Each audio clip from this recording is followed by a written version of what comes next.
নমস্কার, আমি সঞ্চিতা। আমি আজকে আমাদের এখানে খুব বৃষ্টি পড়ছিল, তার জন্যে ভাবলাম যে একটু ঝালমুড়ি মাখি বাড়িতেই।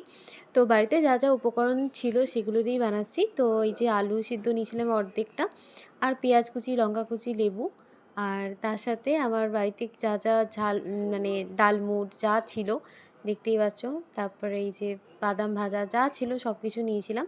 তো আলুটা প্রথমে ছোটো ছোটো কুচি কুচি করে কেটে নিয়েছিলাম, তারপরে মুড়িটার মধ্যে এক এক করে সব কিছু উপকরণগুলো মিশিয়ে দিলাম। তো প্রথমেই এটাকে ঘটিকরণ বলা হয় তাকে। এটার মধ্যে কিছু বাদামও আছে, আর তারপরে এটা হলো বাদাম, আর এটা হলো যে একটা ঝাল চানাচুর। এই চানাচুরটা ভীষণই ঝাল।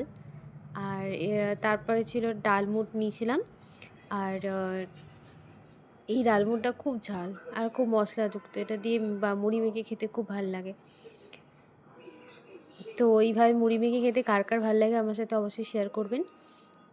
তো এরপরে বাকি যে উপকরণগুলো ছিল সেগুলো এক এক করে মিশিয়ে দেবো। আর আমার ভিডিওসগুলো আপনাদের ভালো লাগলে অবশ্যই লাইক করবেন, কমেন্ট করবেন, শেয়ার করবেন। তো এই যে এইভাবে মুড়িটা ভালো করে মেখে নেব। আর আপনি এখানে লেবুর রস ব্যবহার করেছি, আপনাদের কাছে লেবু না থাকলে তেঁতুলের জলও ব্যবহার করতে পারেন। লেবুর রস দিলে খুব ভালো হয়। আর অবশ্যই একটু নুনটা চেক করে নেবেন, যদি একটু নুন লাগে তো দিলে সেটা আরও ভালো লাগবে। এর মধ্যে আরেকটা আছে কি, যদি কারোর কাছে ভাজা মশলা থাকে না বাড়িতে, তাহলে অবশ্যই দিয়ে দেবেন। আমার কাছে ছিল না বলে দিইনি, আর এটা হঠাৎ করে ইচ্ছা করলো তাই মেখে খেলাম। তো বিশেষ কিছু জোগাড় যন্ত্র করিনি, যা বাড়িতে ছিল সেগুলো দিয়েই করেছি। তো এটা খেয়েছিলাম আমি, খেতে আমার ভীষণই ভালো লেগেছিলো।